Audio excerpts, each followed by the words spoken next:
at a young age. How did you maintain to upkeep your love for the culture, considering the different cultures that exist in the States?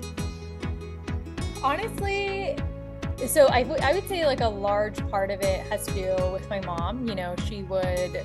She was very, not like strict, but she was very particular that we kind of held on to our culture. I'm first generation immigrant, moved to the US when we were 8 and 9, like my sister, was 8, I was 9. And so we did have like some time in India before that. So it wasn't like brand new to us, I would say. But, growing up, I didn't really always like it. I was like very annoyed that I had to sing bhajans and, learn Carnatic music. I like hated practicing. I wanted to be like cool and, be listening to like Backstreet Boys and Shakira and stuff, which I did, I think, but I always did it like away from home. I would listen to it like on the school bus or in school or in my friends' places. And it was never something that was a thing that was at home, because at home it felt very much like we were still in India. It was always speaking in Tamil. It's also a large part of why I'm still fluent in Tamil. Like I still speak to my mom and grandma in Tamil, and watching Indian movies and listening to Hindi songs, Tamil songs, Malayalam songs. Like it was always just it just felt like I was still in India. So it never like left me. But then I feel like in college, when I moved out of home, I was like, oh, I really miss this. And I actually love my culture. And I found my way into a dance team, to like a Garba Ras team actually, which was so random, and also like the Bollywood fusion team.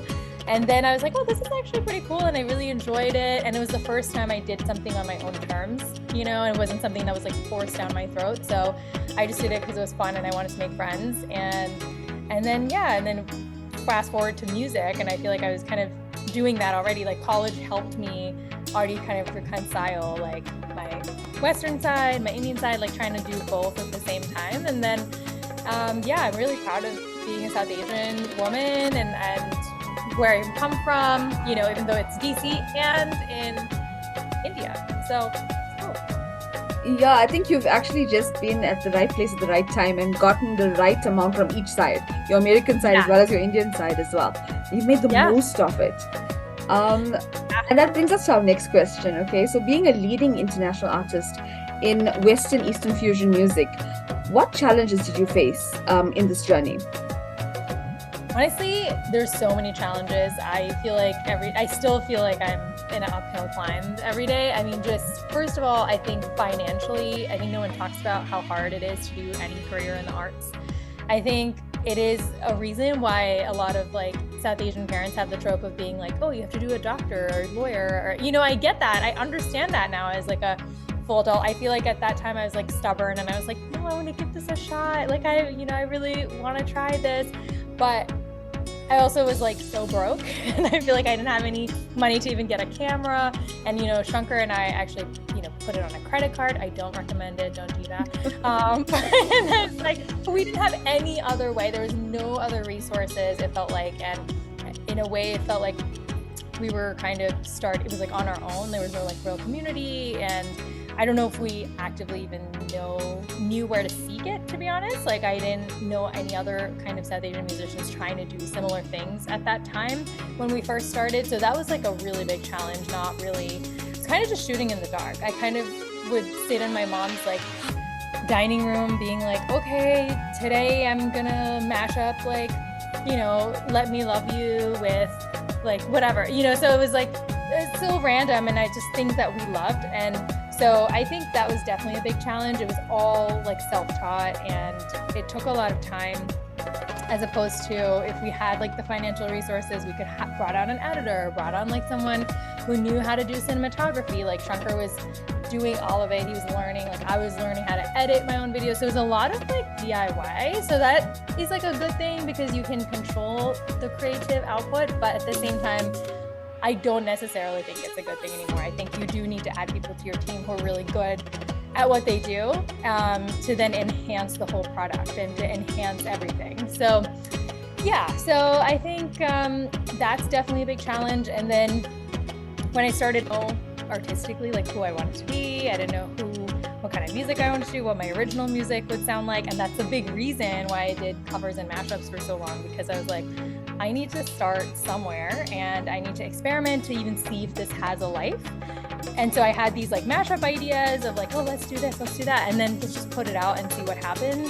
So I feel like I just kind of did a lot of like things like stuck to the wall, and whatever stuck to the wall, I would go with it and like, got work that way. But I feel like now if I had to start, I would probably tell myself like, yeah, you could do those covers and mashups and stuff. But I think I didn't really find my footing till we did like Be Free and like the boat song and like Put the Fire and stuff. And I was like, okay, this is the kind of stuff that I love doing. I love performing.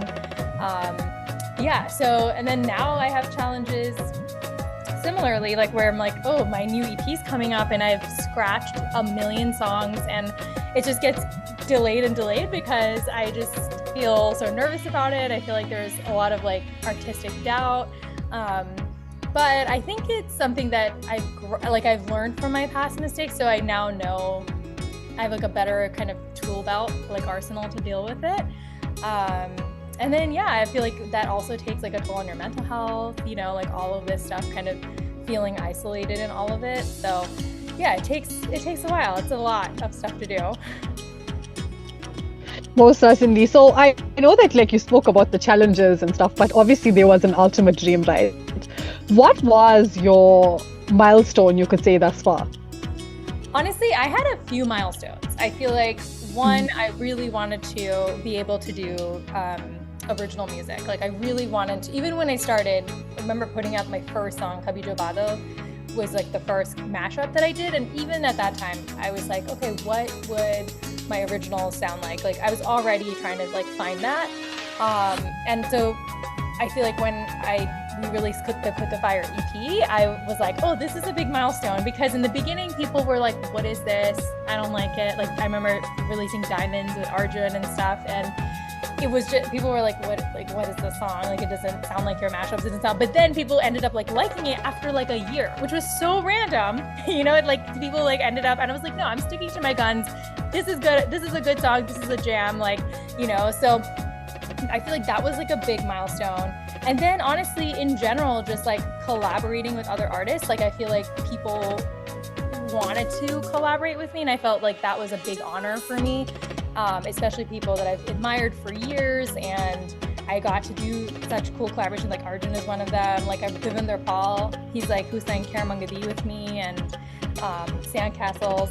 So that was like a big milestone too, to be like having all these like artists who viewed me as like a peer to be like, oh, I want to collaborate with you, like I'm down to do a collaboration. So that was a really cool thing. So there's all these like small things, I feel like, and then also to be able to support myself and be independent financially, that was also a big milestone. So far so good, we'll see.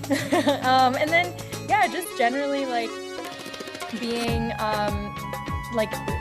being more expressive in the way I wanted to say in my music. I feel like I'm honing in on it every song. So it's a developing thing, the milestones.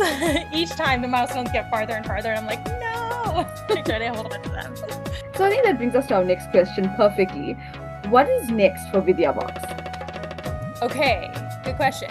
I think I definitely, like I'm working on a body of work right now, a full EP that I've been working on for like a year.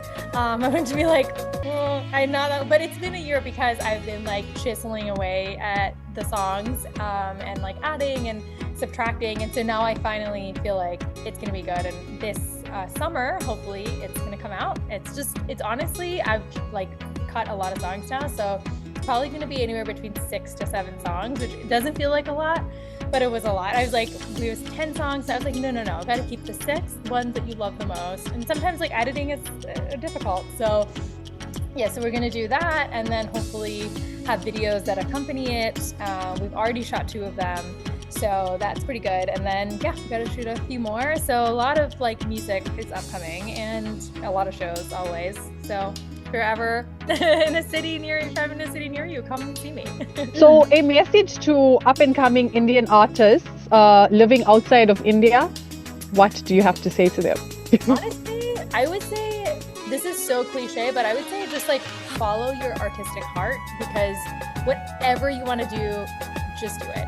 And people will find you. Like your audience will find you. Don't triple guess. Don't do what's popular. Don't do what you think is going to get views, because those are fleeting and those don't matter as much in the long run.